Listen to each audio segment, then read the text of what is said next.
You ask Tiger to solve. This deals with linear equations with one unknown.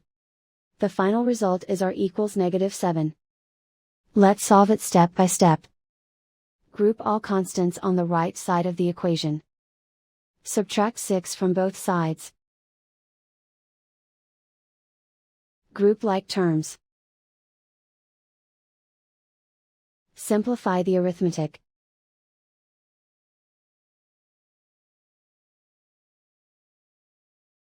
Isolate the r. Divide both sides by -2. Cancel out the negatives. Simplify the fraction. Move the negative sign from the denominator to the numerator. Find the greatest common factor of the numerator and denominator. Factor out and cancel the greatest common factor. And so the final result is r equals -7.